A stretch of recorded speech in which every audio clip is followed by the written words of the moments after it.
bercerita sebelum tidur. Saya tuh. Nah, dongeng dan cerita termasuk teks narasi. Dengan belajar teks narasi, kita dapat menjadi penulis cerita yang lebih baik. Jadi, tujuan pembelajaran kita pada pagi hari ini yaitu agar anak-anak ibu dapat memahami apa itu teks narasi, ciri-cirinya, strukturnya, begitupun dengan jenis-jenis teks narasi. Coba anak-anak ibu perhatikan di depan. Di sini sudah ibu buat satu media yang dimana teks narasi adalah teks yang menceritakan suatu peristiwa atau kejadian secara runtut atau kronologis untuk menghibur atau memberikan pengalaman kepada pembaca. Tujuan teks narasi dibagi menjadi 5. Yang pertama itu menghibur pembaca, menceritakan pengalaman atau kejadian, memberikan informasi atau pelajaran, membangun imajinasi dan pembaca, dan terakhir itu menumbuhkan empati dan pemahaman terhadap orang lain. Ciri-ciri teks narasi juga ada sebanyak 6. Yang pertama itu menceritakan suatu peristiwa atau kejadian. Yang kedua disusun secara runtut atau kronologis. Yang ketiga ada tokohnya, ada latar, tempat, waktu, dan suasana. Yang keempat menggunakan kata kerja tindakan. Yang kelima bersifat imajinatif dan berdasarkan pengalaman. Dan keenam itu bertujuan menghibur atau memberi makna. Jadi anak-anak ibu, dengan ciri-ciri ini dia bisa membantu kita memahami teks narasi dengan lebih mudah. Yang keempat itu ada struktur teks narasi.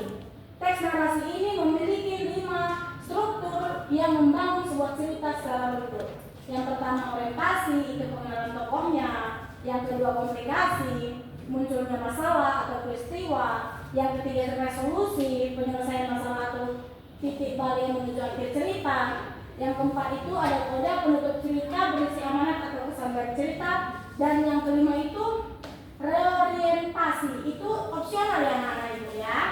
Jadi kita juga harus memahami jenis-jenis teks narasi.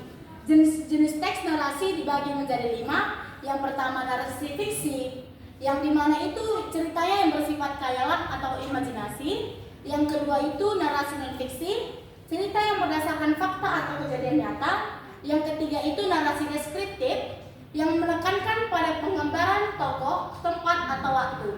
Yang keempat itu menjelaskan proses terjadinya suatu peristiwa, itu narasi eksplanatif. Yang kelima itu ada narasi inspiratif, yang dimana cerita tentang tokoh atau peristiwa yang memberikan motivasi dan inspirasi.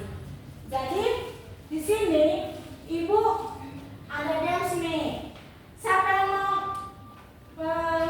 melakukan games? Di sini ibu memberikan satu buah cerita. Jadi nanti kalian harus berebutan ya anak-anak ibu ya. Iya, Miss. Menjawabnya nanti ibu Miss kasih hadiah. Jadi harus didengarkan ya. Sore itu Nanda pulang sekolah sendirian karena hujan deras.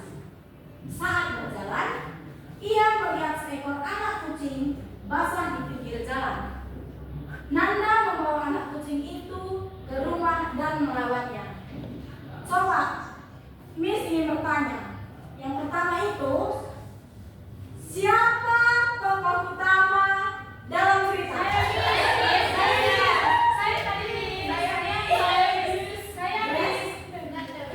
Betul, beri aplaus.